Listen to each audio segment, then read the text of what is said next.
Hello, I hope you are all well. It is a miserable rainy day, which makes me very sad, but that's okay because I've got some new teas to share and I'm really excited to try them. I was recommended by someone on Twitter to get in touch with Dandelion Teas, who are a very interesting company that I am very excited to be able to be trying their tea and actually just find out about them. I ended up having quite a long, I think it was about an hour-long phone call with Francesca, who is the founder and just genius behind the company. And I actually have took notes from the meeting because it was so interesting to hear her story. So she originally started as a patisserie chef in Michelin star restaurant. She's a New Yorker, which she just sounds cool, doesn't she? So she noticed that whilst food had amazing menus, you could just eat one meal, or you can have sort of seven course taster menus, and there's intricacy, there's artistry, they're beautiful to look at and to find out about the foods. Whereas with tea, actually, there wasn't that opportunity, and neither was there awareness in the pairing between them. So whilst you'd have a taster menu, there was also wine pairings that went along with each of the different courses that went along. But with tea, it was different. There are many places, and this is actually I fully agree with this as well. Tea is just an afterthought of many places. So Francesca's vision with this was to build a tea company that, if I find the right bit, that the teas were designed to the menu, and especially looking at savoury, such as savoury desserts and cheeses elements. So again, you might have a main menu that you could pair a tea with. Actually, there's not a lot of teas that partner with savouries or desserts, though obviously we will have tea and biscuits or tea and cake, but really patisserie or desserts where there's care and attention taken to the making and presentation of the tea of the desserts. There wasn't teas to match that. So in the catalogue, each tea has its number, what it is, and then it tells you a little bit about it, the ingredients, and also the brewing method, which again is so brilliant. People don't know how to really brew the teas, and as well infusion times, and then whether you should have milk or not with it. So another thing Francesca said was that actually that the bags are 33% bigger than other pyramid bags, and also they're compostable, which I am aware that a lot of pyramid bags like these, they're actually plastic, it's plastic netting, so they're not actually very eco-friendly, even though actually the tea itself does. So the first tea I'm going to try is the Dandy Afternoon, which is number 2. And it says, this first-rate blend is just the thing for revitalising your afternoon. The refined character of Indian Darjeeling is perfectly complemented by the delicate citrus notes of Sri Lankan uva. So the ingredients are Sri Lankan black tea and Indian first flush Darjeeling black tea. So it's a gorgeous, ready... It's more than just a honey. It's sort of... I suppose it's that classic tea colour, and it is actually quite clear, with a really nice sort of clarity and brightness to it. Now, personally, I'd be a bit curious as to why you'd put together a Sri Lankan black tea and the Darjeeling, because that's not something... as far as my education goes, is that you'd put Darjeeling with other things. I know that some teas that I've tried have had, I've tried a Darjeeling Earl Grey, which wasn't awful, but yeah, I feel in a way that you're wasting the Darjeeling tea with it. But this tea does have a nice base to it. It's got sort of levels of the smell from the Sri Lankan element from like my Ceylon peas that I love. It's got that sort of dark caramelly brown sugar base note with then the sort of hint tip smell that does remind me of a Darjeeling, that floral and muscatel smell that you get from Darjeeling blends, that they have, again, that sweety sugarness, but almost it's a floral honeysuckle element to it. Getting a very raisiny taste on the, I don't know what that is, but that bit there, it's really nice and sweet. I think possibly I've overbrewed it slightly, but it's a really nice raisiny, almost crumble. Kind of reminds me of a crumble.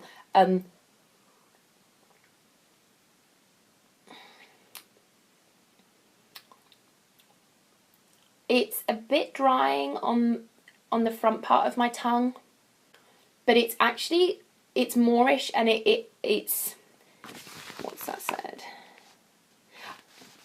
So it's recommended that the teas can be drunk any time of the day and pair well with most things. I feel that it's kind of, it's neither too savoury, neither would be overpowering in a sweet dish, or it's too sugary. Actually, that because of the slight dryness to it, that it could be great as a partner to anything. And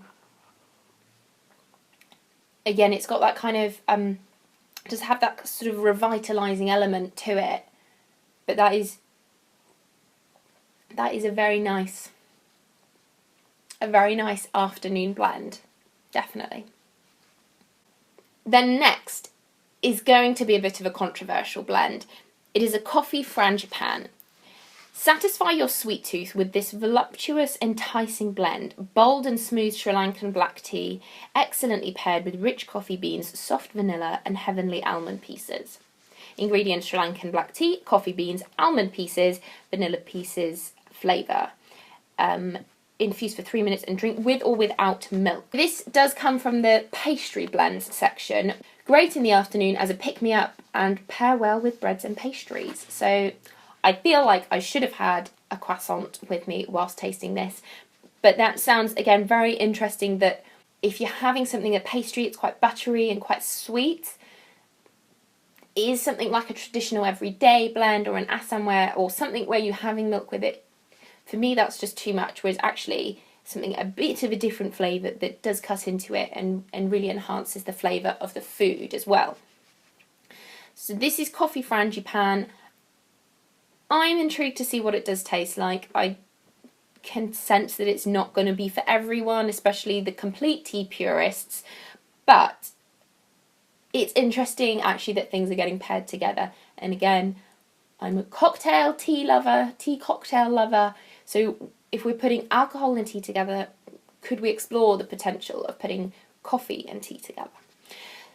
So this blend is a slightly brighter, a bit more golden and orangey rather than the reddy notes. It's not as clear.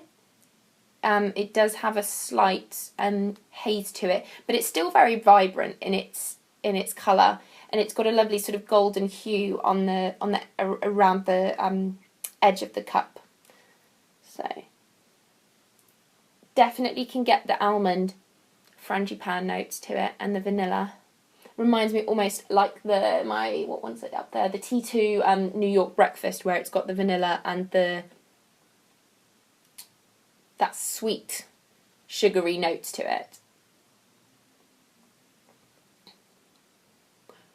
Ooh, that is unusual to have those two together. That's not awful. That is just not what I expected. There's definitely the sort of the drying smoothness of the tea at the base, and then there's sort of notes of coffee, and then again, because you know you're drinking tea, is that coffee? Is that definitely coffee there? And then yes, I know I'm drinking a coffee tea, which is weird to say, but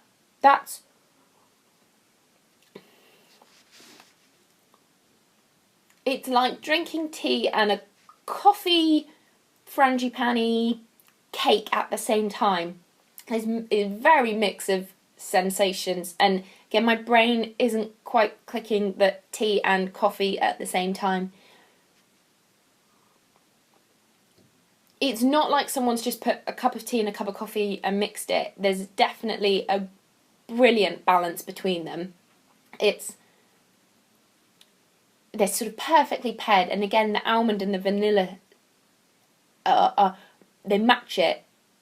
It's just, that's definitely an unusual tea. But again, I really could see that as a morning blend with a pastry, even with there is a pastry, and I can't remember, but it is a sort of, has an almond or frangipane centre to it. I think I've had it somewhere. And if that would go really nicely with it as well. Very interesting. And the last to try is a blueberry millefeuille, which just sounds amazing, and I want one right now. It's reminding me of the Bake Off 2 years ago. I think someone made them, and they were beautiful and gorgeous. That would be lovely. So I'm hoping that this is that in a cup. But this is from the dessert blend, or as I read it, the desert blend, first time. So these teas match then sweet and creamy desserts, pairing perfectly with anything sweet from profiteroles and baklava to creme brulee. That's what I look forward to when, for a meal, it's the dessert. And that's where I really think, you know how well a place is how they do the dessert. And it can be so easy to dismiss them and do them shoddily. But this sounds amazing. So this is blueberry millefeuille, elegant vanilla-scented green tea, perfectly complemented with sweet taste of blueberry fruit, lively lemongrass, and tangy hibiscus. So it's Chinese green tea, freeze-dried blueberries, hibiscus petals, rosehip, apple pieces, elderberries, lemongrass, orange peel, calendula petals? I don't know what that is. Sunflower petals flavour. So it's brewed using slightly cooled, recently boiled hot water, infused for 3 minutes, and drink without milk. So this one is much pinkier. Again, clear, not as clear as the first one, but still very bright and vibrant. It has almost a strawberry-esque colour to it. Smells sweet but that sort of floral and fruitiness that you can get, the blueberries and rosehip and apple and elderberry, but then also hibiscus and sunflower petals. I was worried that actually was going to taste very plasticky, but artificially flavoured. You look at something like that, you smell it, and so often it just has such a dead flavour. This is a really nice complex layer of, you can taste the fruitiness, the apple and the elderberries with this sort of slight zing in it, but then it's got floral notes, and it sort of echoes out in flavour.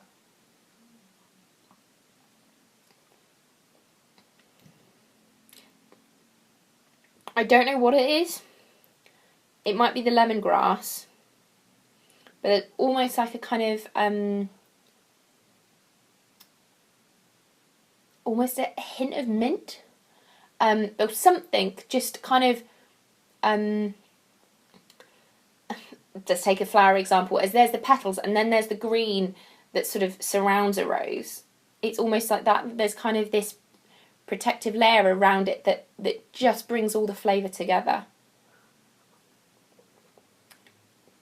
I can see that being a really nice accompaniment to desserts, especially if it's something very creamy, like profiteroles or creme brulee. Actually, it's got that slight zing in it. It's got that, it's not a sharpness, but it's a very fruity cut. Oh, I don't know what that is, but it reminds me of that slightly. Actually, it's not too overpoweringly sickly sweet, but would pair very nicely with a very rich dessert. But that is a very interesting blend. I wouldn't say it would be something I'd go to all the time, but the point of Dandelions is that it's paired with foods, and I can definitely see that there is expertise and knowledge in each tea and each of the ingredients within the teas that actually brings them together with the foods that they are being served alongside. What I love also, and it wasn't until I was on the phone with Francesca that I actually spotted this. I was so busy reading all the stuff at the front of the book to go to the end, and there is a tea. Will that pick up? Probably not. There is a tea cocktail section. That made me very excited. And with the amazing flavours that you get from the teas, they just make some fantastic sounding cocktails that I'm very excited to try. So I hope you've enjoyed my quick 3 tasting session with the Dandelion teas. I will be doing a blog post talking a bit more about the company and further discussion about the teas that I've tried. I don't think I'm going to be able to go through all of them, so I will be passing them on to some friends who do like tea but are interested in trying more than just my types of tea, but actually those extra flavours. So I will let you know where the teas go. I've been editing my video, and it turns out that my camera decided not to record the last section of my video, so I'm having to re-record just my outro bit, just to say I hope you have enjoyed this video. Do go and check out Dandelion Teas. It's just a brilliant idea of really consciously pairing foods and teas together, and their flavours are interesting and exciting, and definitely something I've been really pleased to be able to try and share with you guys. I've really enjoyed trying the teas, and especially sort of it's been 3 very different types of teas, ones that I would be worried of them tasting artificial, but actually Dandelion Teas have got it right. They have put in high quality ingredients into the blends, and it's really exciting to be able to have tried them, and it will be amazing to see their journey progress. I will be putting out a blog post at the same time this video goes out, so do go and check it out. Link will be below. If you have enjoyed this video, please do a thumbs up, and if you're not subscribed, please do subscribe to my channel. I know I'm not as consistent as I'd like to be, but I am trying really hard to get back into the habit of doing videos and blogging and talking about teas. And if anyone has any tea brands or specific blends that they think I should be trying, please do let me know, because I love having recommendations and trying what people suggest. So I hope you're all well, and I will see you soon in my next video coming soon. Bye!